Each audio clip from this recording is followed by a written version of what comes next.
what's dangerous or bad about a single chemical. But nobody in the real world is exposed to a single chemical. And in a situation like this, you have multiple chemicals. And in most of the communities we work with, people are exposed to multiple chemicals. So I think there's a real disconnect between a community that's been exposed and a scientist trying, mostly coming from government or from the companies or the so-called responsible parties. They're looking through a very different lens. And it's not necessarily that somebody's trying to, trick anybody, so to speak, but it's the science just isn't there because we don't understand the reactions of multiple chemical exposures. It's different than being exposed to a single chemical. So I want to share that because it's important that people recognize that there are scientists who will give you opinions, and I want to emphasize it's an opinion. Someone can have the strongest opinion in the world, but it's still an opinion. We just don't know very much. And in the absence of not knowing, I think the people who are responsible for what's going on here ought to be helping people in a variety of ways. Whether it's to be relocated, whether it's to have testing done that will answer their questions, whether it's providing long-term medical care, or all of the above. But I think that if you are going to sit and wait for the scientists to kind of come up with the answers as to whether the headaches are caused by the chemical exposures, you'll be here for years and years. And I think that's one of what we learned at Love Canal is that connection couldn't be made. So decisions and action had to be taken to protect people. As a public health scientist, when I see a situation where there's been an exposure of people and people have symptoms and they're reacting and some worse than others, my science doesn't say, oh, I can say this is caused by this chemical, but my gut tells me something's wrong here. And action needs to happen. And in that case, I want to protect the people. That's my bias as a public health scientist. I want to take action that will protect these people in the absence of certainty about what's causing it. But not everybody brings that process or that bias, if you will, to decisions. I don't believe the company does that. I don't believe the EPA does that or other government agencies. And so, that's kind of what you're faced with is a situation, and that's the value of organizing and coming together as a community and addressing the concerns that you have together. Because they'll listen to you if you do it together. They are not likely to listen to you if you just go to them one at a time. Thank you. We're going to do one more question, and then we're going to... Sure. Now, you said you were down there the night it happened. Yes. And you had no clue. That was no way a controlled burn. The firemen and everybody was, my husband's a fireman, they were trying to control that. He was down there many days. But you're right, that smoke and everything, I live only a few blocks from there. I was watching it. That was the most terrifyingest thing. And that smoke and everything was going everywhere. Yes. Like I said, I grew up on my third floor window. I could see. It was terrifying. Mm-hmm. It was. And did you get sick after or have any effects? Or? No, not really. I was down there that night. I went down the following morning to get footage before they started messing with stuff because when I noticed they started pulling the firefighters out at 3 a.m. With the fire still going, I knew something was up. So I went down there the next day, got footage. I've been down there almost every day documenting this stuff. The funny thing I find down there a lot is they don't want nothing filmed down there. I have black SUVs follow me when I leave. I'm sure to take my plate number. I really don't care. But, when you go down there with a camera, the first thing, they get on the radio and say, I have a guy down there with the camera, filming down here. Next thing I know, I have some guy walking up to me and asking, oh, we need to ask you to leave because we don't want filming down here. So if you're cleaning it up right and you're doing everything right, why don't you want it filmed? I would think if you were doing it right, you would want it filmed. So I mean that's a red flag for me too, because every time I go down there, it's always, I mean, they know me down there now because I put up resistance. Good, good. Yeah, you closed the road, okay? You didn't close the side of the thing. I'm totally across the street. I'm not in your zone. I'm not walking through the contaminated zone or nothing. I'm just down there to film. But it's constantly met with resistance of stuff being filmed. They don't want the trucks being filmed, taken out. I was down there the one day when they were cleaning up. Vegetable packets from that burnt car, mud, just tracked all through town, It is. Yeah.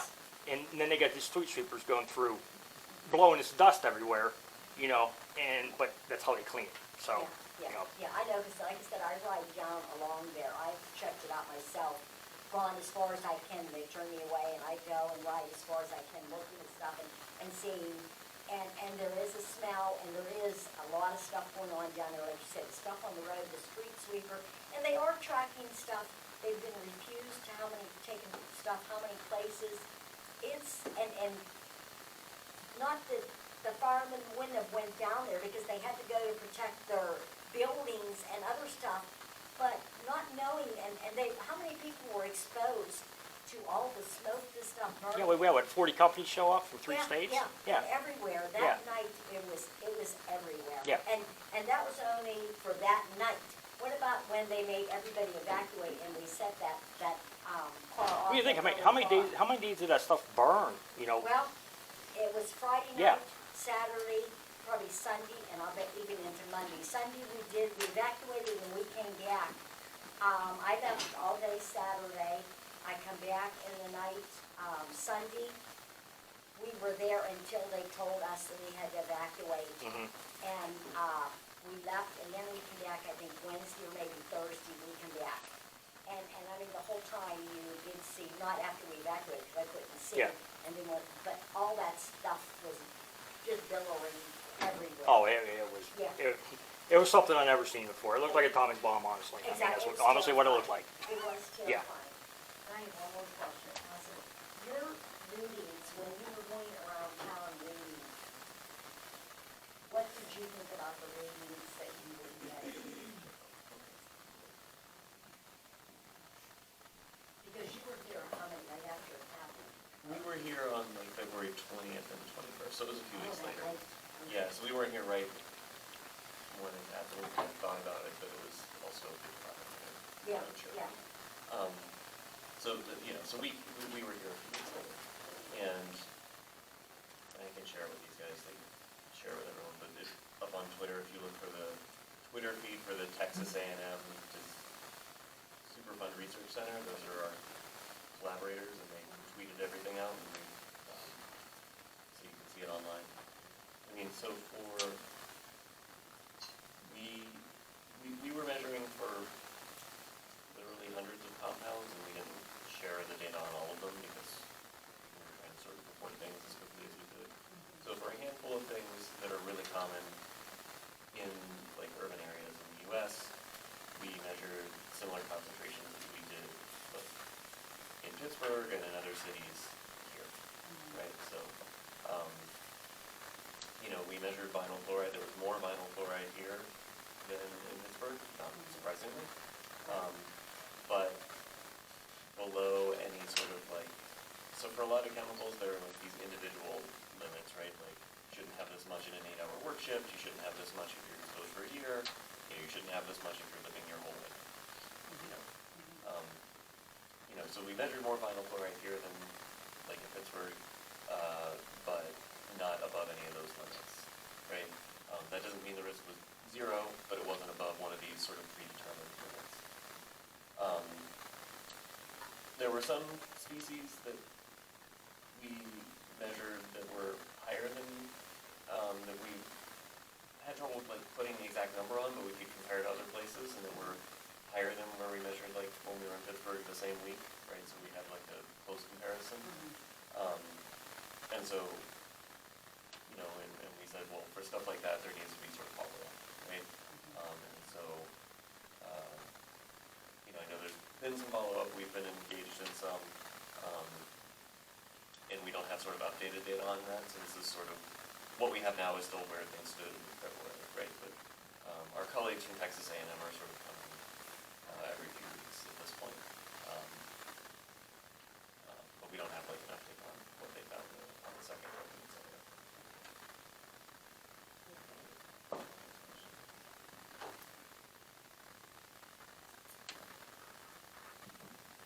This will be our last question. So another question is, what's going to happen once it's hotter outside? Because I know science, and like I know when it gets hot, things evaporate. So all this stuff is just going to evaporate up to the air. Like, what are we going to do about that? When there's kids still walking around, like, what do we do about that? Is it going to be worse, or I don't know.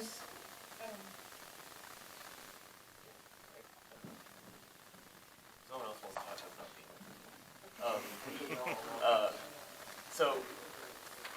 So that's a great question, and the answer is I don't know. So, you know, so the short answer is I don't know, and that's I think one of the reasons why we say there needs to be continued sort of follow-up. Hopefully getting rid of all the dirt and moving it, right? So for stuff, especially like stuff that's built on the dirt ground, yes, you're right. As it gets warmer, it's going to start to evaporate more. So hopefully getting rid of the dirt gets rid of that source, right? Because you've taken the contaminated dirt away.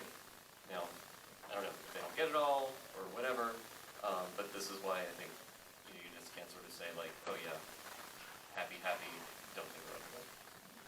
You know, so when it's hot and it rains, so all that stuff is just going to go back in the water, in the soil. So it's just like, it's a cycle. Right, it's your cycle. It's a cycle. So I feel like it's going to be really hard to break that cycle.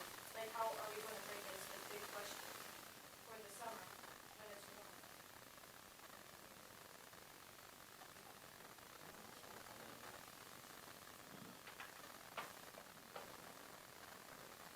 I think it's, what Albert said, it's so hard to predict because you've got so many different things that would react to heat differently, but one way that volatile organic compounds are sometimes treated in a house or building is just to heat the building up and ventilate it very well to drive the volatile organic compounds out of the house. So it could be that at a warmer temperature, if you ventilate, combine ventilation, filtration, and a higher temperature, it might help reduce some of those things. But it all depends on how they're, what they're combined with, and it's tricky to know. I do think that the outdoor levels might be so increasingly diluted so that the outdoor levels are lessening over time. But those are the things we just don't know. Is how what the exposure is going to be over time and how it's going to be affected. We don't know. So, thanks y'all for your questions, for your responses. It's incredibly valuable. I know there are likely some questions online. After this event, hopefully if any of those questions are still up or if there's still the ability for folks to comment on Facebook, we'll show y'all the link to that Facebook Live, and we'll be able to kind of answer the questions there. So now for this last bit of about like 40 minutes-ish. Also, there's food back there, and there's a ton of pizza. I think we way over-ordered it. Please eat, Yeah. please eat that. We don't, Take some home. take Get some home, leftovers, take y'all. an entire box. I think we way overdid that. Any rate, there's that. And also, I think I'll try to compile any questions that anybody has on Zoom or anything like that, so I can send them out to the panelists afterwards, so we can make sure that we can have all that. And also, do this in a way so we don't have people bothering our panelists who always want to see questions out. Yeah, so y'all heard, if you're online on Zoom, that you just keep those questions coming, and we will, just answer What's the them. website? So you can, put those comments in, I believe, on the Facebook Live. Or, we will be having our contact up on like one of these slides at the end. So you can take that down, and just email them straight at us if you like. And we'll gladly pass them along if that's, Yeah. necessary. All right, so for the young folks who are here, and for folks in general, this next bit, is going to be all about, how we are taking action, how we can take action, and trying to kind of give y'all the tools to be able to do that for yourselves. Before we launch into that, I do want to again thank our panelists, for being here for all of this long. And if any of y'all, during this part about taking action, want to speak on your own experience, whether that's scientific or social work or, as a community, as a civil scientist or anything like that, in experiencing how action and organizing has worked in communities and in relation to environmental devastation, please, by all means, speak up.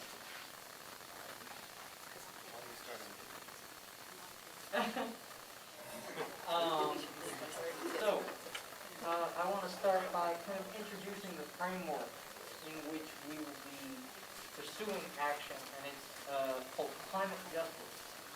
And I want to just explain why we're approaching action through the lens of climate justice.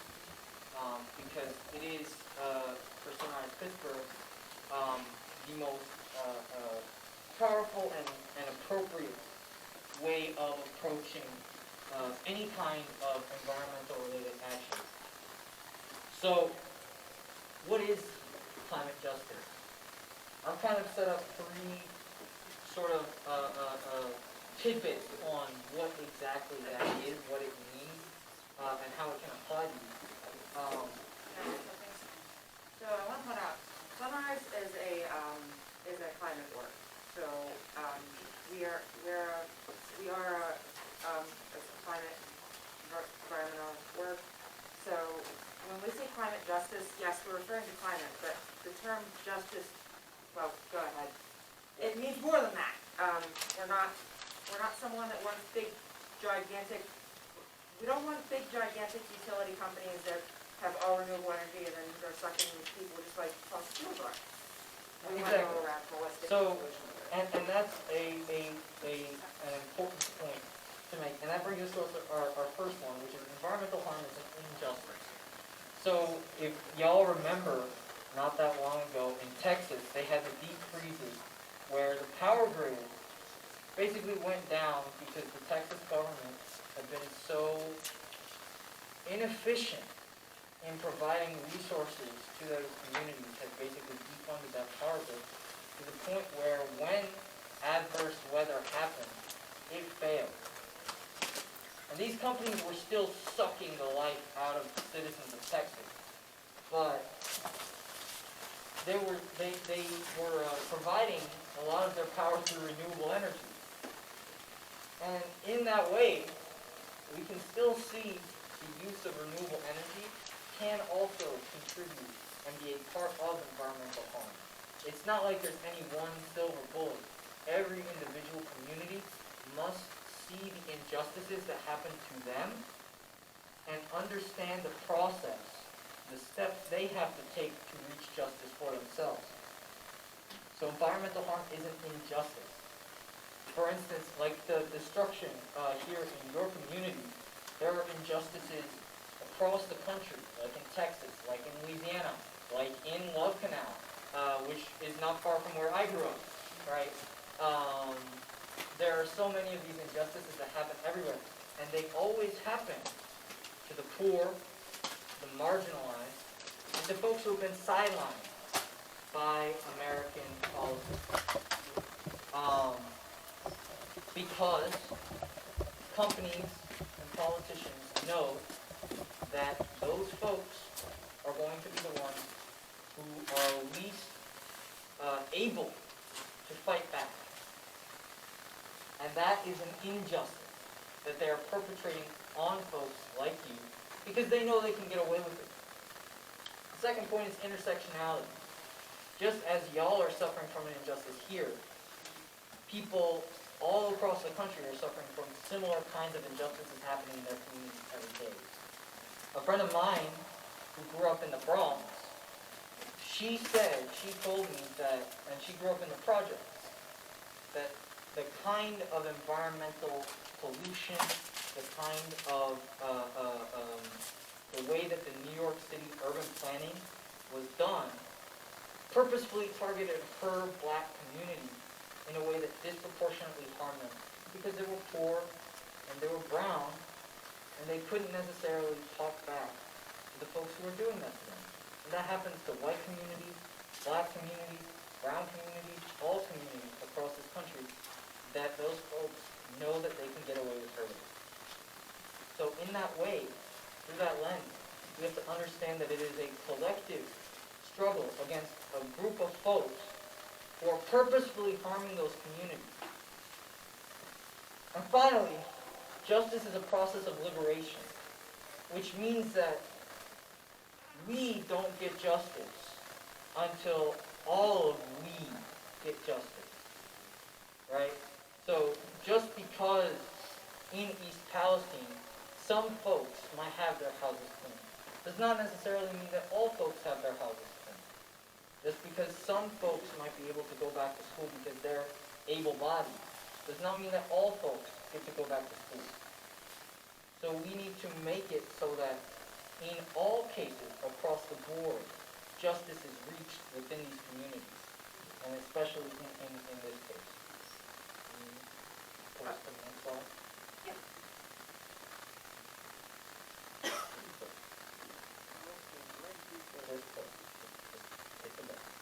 Oh. So, we're going to get started. We've got these little sheets out around here. And we're going to get started by doing what's called power mapping. This is a way that you can identify the folks who happen to be taking your power from you. Right? Because let's remember that whether it's Norfolk Southern or a politician, their power comes directly from you. It is not their power that they are using. It is yours. It is not their money that they are using. It is yours. You make them the money, you make them the power, and they use it. So, we need to identify some of these people who have authority. We need to figure out how to communicate with them. And then we need to do it. That's the process of power mapping, is to understand who is holding your power and understanding how you can reach them.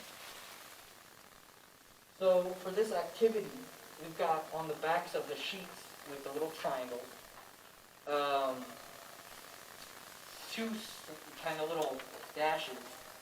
You can write in the name of two of the folks who hold your power. And then underneath that is a slot, kind of slot for where you can write in what kind of exercise of power do they have. And then underneath that, what are their contacts? And then with that sheet, when you go home, when you go to work, whatever you're doing, if you have like a phone number or something, you get 5 minutes off a break from work, you call them up and you say, hey, my name is so-and-so. I'm from this part of this area. This is my zip code. I'm a constituent. I'm calling about what's happening in East Palestine. These are my concerns. Right? This is meant to empower you with the ability to communicate directly, or I guess indirectly, because they'll always pick up from staff, but indirectly with the folks who hold your power. Right? So let's take, let's say like 10, 15 minutes. Let's do 10 minutes. Let y'all get to this. Find two folks who represent you. And this can also be Norfolk Southern people. right? This could be your mayor. This could be the superintendent of the school district, right? These are the folks who hold your power and use that power to make decisions for you. So whoever that may be, find 2 of them, what they do, and find their contacts. Y'all think you can do that? All right, 10 minutes, let's put it on the timer.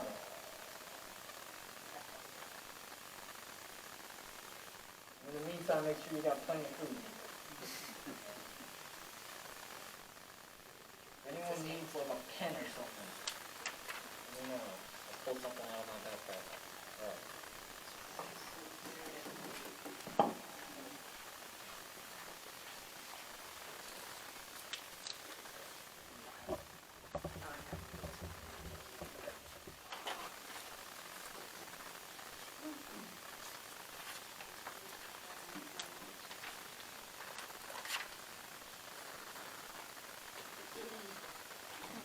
Something else I want to add is that when go ahead and keep doing what you're doing, but I just want to add that a lot of people that I've met, growing up in a rural community myself, a lot of people that I've met don't think that they have power over their politicians and people in power.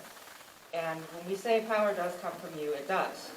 And what I mean by that is, if you think about how laws get implemented. They get implemented by everyday ordinary people that are in the same problem, often have the same problems as you. And voters. The voters make up, most voters are the people, voters are who elect politicians. Most of them make up the vast majority of voters are the same people as you, have many of the same problems as you. It's the power comes from convincing each other that we don't have power or that things do not matter. That's where, that's how they can do stuff wrong. It's by convincing us that we don't have power, by creating gerrymandering and other stuff on elections. That's where that comes from. Not because they actually have it, but convincing us or messing with our power. That's how they get power. I just want to put that out.